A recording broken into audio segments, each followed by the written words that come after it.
दोस्तों आज इस वीडियो में हम खासकर बात करने वाले हैं बीएसएनएल और एमटीएनएल के बारे में। और बीएसएनएल एमटीएनएल में भी हम बात करेंगे बीआरएस के बारे में और मार्च की सैलरी के बारे में, एमटीएनएल और बीएसएनएल के मर्जर के बारे में और 4G स्पेक्ट्रम के बारे में। तो वीडियो को देखना लास्ट तक, क्योंकि हर वीडियो का जो भी रिजल्ट होता है वीडियो के बाद में ही पता चलता है हर न्यूज़ का।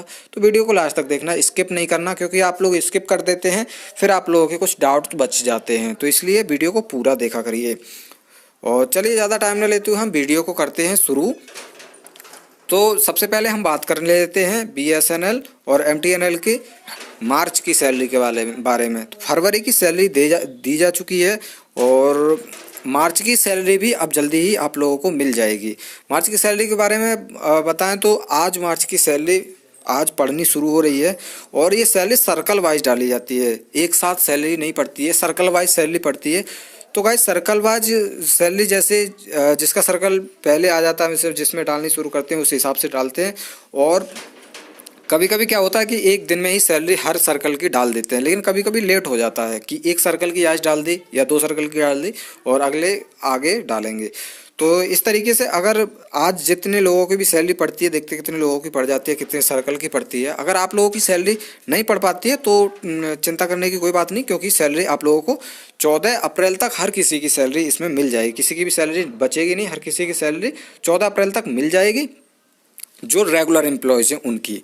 और बात करें हम कॉन्ट्रैक्ट लेबर के बारे में, तो देखो कॉन्ट्रैक्ट लेबर के बारे में अभी कोई खास न्यूज़ नहीं आई है। अभी कुछ समय पहले न्यूज़ आई थी, जो मैंने वीडियो बनाई थी उसमें मैंने बता दिया था, और अभी कोई खास न्यूज़ नहीं आई है। और मैं बता दूं आप लोगों को अपनी तरफ से, क्योंकि कॉन्ट्रैक्ट वर्कर के बारे में ज़्यादा सोचा नहीं जा रहा। तो कॉन्ट्रैक्ट वर्कर के बारे में तो जब ही आप लोगों को सैलरी मिल पाएगी जब ये लॉकडाउन ख़त्म हो जाएगा, क्योंकि लॉकडाउन ख़त्म होने की संभावना ये 14 अप्रैल को ख़त्म होने वाला है। लेकिन अगर आगे नहीं बढ़ता है लॉकडाउन तो आप लोगों को 14 अप्रैल के बाद में कोई ना कोई न्यूज़ ज़रूर आएगी कॉन्ट्रैक्ट वर्कर के बारे में। तो मैं आप लोगों को बताने की कोशिश करूँगा वीडियो बना करके। तो जुड़े रहिए चैनल के साथ में।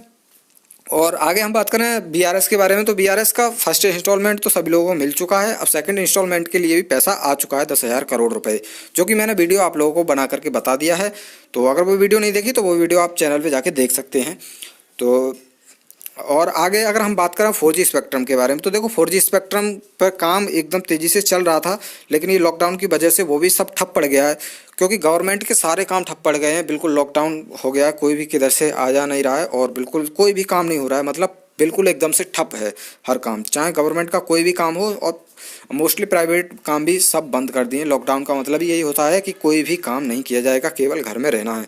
तो ये जो 21 दिन का लॉकडाउन हुआ है उसके लिए फॉलो करिए, सबसे अच्छा है, हमारे लिए अच्छा है, आपके लिए अच्छा है, आपके परिवार के लिए अच्छा है, पूरे हिंदुस्तान के लिए अच्छा है। और ये एक सबसे अच्छा मौका है देशभक्ति दिखाने का। तो आप लोग घर में रहिए, देशभक्ति दिखाइए अपनी, सबसे ज़्यादा बढ़िया मौका है ये। और लॉकडाउन का पूरी तरीके से पालन करिए, सफल बनाइए इस लॉकडाउन को, ताकि ये कोरोना वायरस हमारे यहाँ से चला जाए। और बाकी हम बात कर लेते हैं बीएसएनएल और एमटीएनएल के मर्जर के बारे में। तो बीएसएनएल और एमटीएनएल के मर्ज के बारे में मैं बता दूं आप लोगों को, बीएसएनएल एमटीएनएल के मर्ज पे भी काम चल रहा था, लेकिन ये लॉकडाउन की वजह से सारे काम ठप पड़ गए हैं।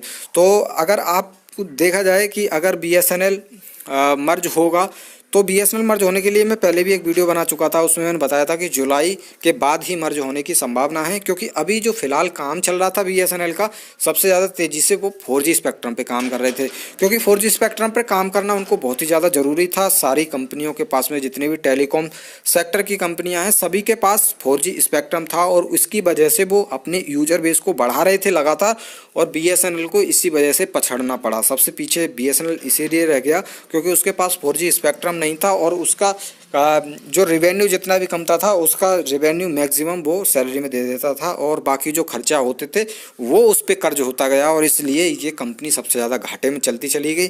तो इसलिए ये इन्होंने सोचा था कि इसको किस तरीके से उभारा जाए। तो सबसे पहला कदम इन लोगों ने इसमें उठाया कि बीआरएस दे करके जो भी एम्प्लॉयज़ हैं इसके, उनको एम्प्लॉयज़ को कम किया जाए। तो इसलिए लगभग 1 लाख एम्प्लॉयज़ को बीआरएस भी दिया बीएसएनएल ने, और बीआरएस को दे करके ये 4G स्पेक्ट्रम भी ले आए, और कई जगह पर 4G स्पेक्ट्रम ला करके इन्होंने लॉन्च भी कर दिया, और अच्छी खासी सर्विस भी देने लगे। और काम भी अच्छा खासा चल रहा था। बीएसएनएल जल्दी से सुधरने वाला भी था, लेकिन ये लॉकडाउन की वजह से एकदम से ठप हो गया पूरा काम। और ये 4G स्पेक्ट्रम पे भी काम चल रहा था, कई जगह पे हो चुका है। यूपी में भी एक दो जगह पर लग गया था, और बाकी केरला में कई जगह पर 4G स्पेक्ट्रम की अच्छी खासी सुविधा दे रहे थे। तो इसको ये लॉकडाउन की वजह से ये सारा ठप हो गया। अब जैसे लॉकडाउन खुलेगा उसके बाद में काम सुचारू रूप से चलेंगे। तो देखते हैं कि ये अब कौन सा काम चूज करते हैं। मेरे हिसाब से तो 4G ही पहले ये लगाएंगे, उसके बाद ही बाकी काम करेंगे। और कॉन्ट्रैक्ट वर्कर के बारे में बता दूं आप लोगों को, सैलरी आपके लिए मैं बता दूं कि सैलरी के लिए बारे में कुछ भी ये सोच नहीं रहे हैं। कुछ भी अभी तक ऐसे ही कोई न्यूज़ खास नहीं आई है। बस इतना आया था पिछली न्यूज़ में कि कॉन्ट्रैक्ट वर्कर के बारे में बात की जाएगी, लेकिन वो लॉकडाउन के बाद। अब लॉकडाउन कब ख़त्म होता है, अगर लॉकडाउन नहीं बढ़ा तो आगे जल्दी से काम हो जाएगा। और लॉकडाउन बढ़ने की संभावना दिख रही है, क्योंकि जो पेशेंट हैं कोरोना वायरस के वो लगातार बढ़ रहे हैं, वो घट नहीं रहे हैं। तो ये कोरोना वायरस के पेशेंट जब तक बढ़ते रहेंगे तब तक ये खतरा ही है, और लॉकडाउन बढ़ने की उम्मीद भी है। क्योंकि अगर ये जो लॉकडाउन लगाया था, लॉकडाउन किया था, वो इसीलिए किया था कि ये कोरोना वायरस कम हो जाए और बाकी जो पेशेंट कम हों और ये इंडिया से कोरोना वायरस चला जाए। तो जैसे ये लेकिन कोरोना वायरस बढ़ता जा रहा है, तो इस वजह से इसको बढ़ने की उम्मीद ज़्यादा है। तो आप लोग घर पे रहिए, सेफ रहिए, स्टे एट होम सबसे अच्छा है। और बाकी सैलरी तो आप लोगों को मिल ही जाएगी। जो मैंने बताया आप लोगों को कि जो जितने भी रेगुलर एम्प्लॉयज़ अब तक बचे हुए हैं उनकी सैलरी तो 14 अप्रैल तक डेफिनेटली मिल जाएगी। ऐसा बोला हुआ है न्यूज़ में कि डेफिनेटली 14 अप्रैल तक मिल जाएगी, और उससे पहले मिलने की उम्मीद है। आज देखते हैं, आज मैक्सिमम लोगों की आज ही पड़ जाएगी। अगर एक दो सर्कल कोई बचा तो, वरना नहीं तो सभी की सैलरी आज पड़ जाएगी 2 अप्रैल को, और 14 अप्रैल तक तो सभी की सैलरी आ जाएगी। और कॉन्ट्रैक्ट वर्कर के बारे में तो ये मैंने बता ही दिया है कि कॉन्ट्रैक्ट वर्कर की सैलरी के बारे में अभी आप लोग ना सोचें, क्योंकि ये तो लॉकडाउन के बाद ही होने वाला है। और 4G स्पेक्ट्रम भी जल्दी आएगा। तो ये थी न्यूज़, मैंने जो आप लोगों को बताए अच्छी तरीके से मैंने कोशिश की बताने की। और बीएसएनएल के मर्जर के बारे में भी बताया कि बीएसएनएल मर्ज होने की उम्मीद कब तक है।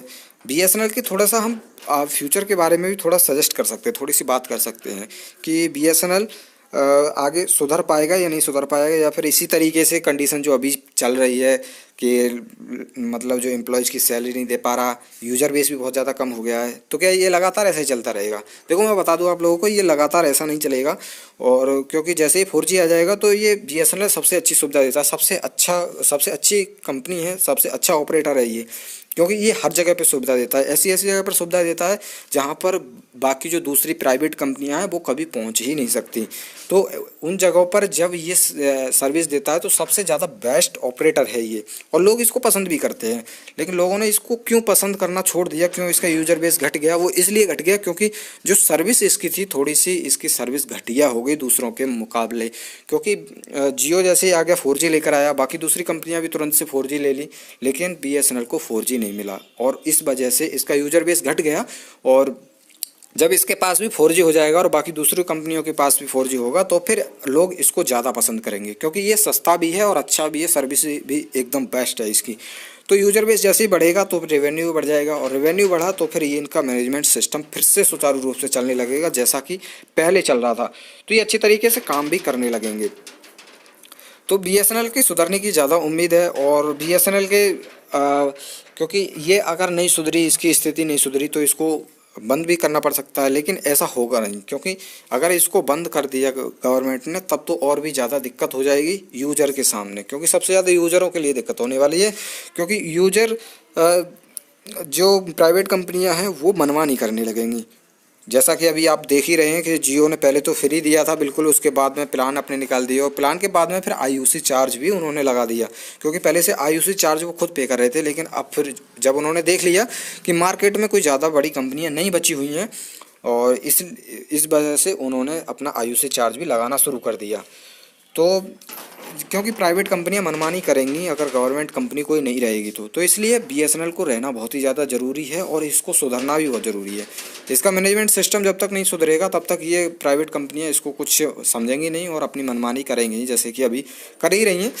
तो बीएसएनएल जल्दी से सुधर जाएगा, और तो इसलिए ज़्यादा टेंशन लेने की बात भी नहीं है। यूज़रों के लिए भी मैं बता दूँ, जो भी इसके प्रिय हैं, जो इसको चाहते हैं बीएसएनएल को, चाहे वो एम्प्लॉयज़ हों चाहे वो यूज़र हों, तो सभी के लिए अच्छी बात है कि ये जल्दी ही सुधार में आ जाएगी, लेकिन लॉकडाउन के बाद देखते हैं कोई और अच्छी न्यूज़ आती है तो मैं ज़रूर आप लोगों को बताने की कोशिश करूँगा। बाकी आप लोग चैनल के साथ जुड़े रहिए, और अगर चैनल पे आप पहली बार आए ना तो चैनल को सब्सक्राइब जरूर कर देना, बेल आइकन जरूर दबा देना, क्योंकि अगर बेल आइकन नहीं दबाएंगे तो नोटिफिकेशन आपके पास नहीं आएगा और कोई भी इंपॉर्टेंट वीडियो आपसे छूट सकती है। तो इसलिए आप बेल आइकन को जरूर दबा देना सब्सक्राइब करने के बाद में।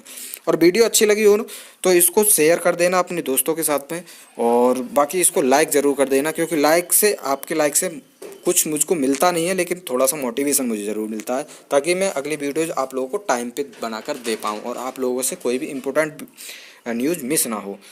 बाकी मिलते हैं अगली वीडियो में। Take care, bye bye.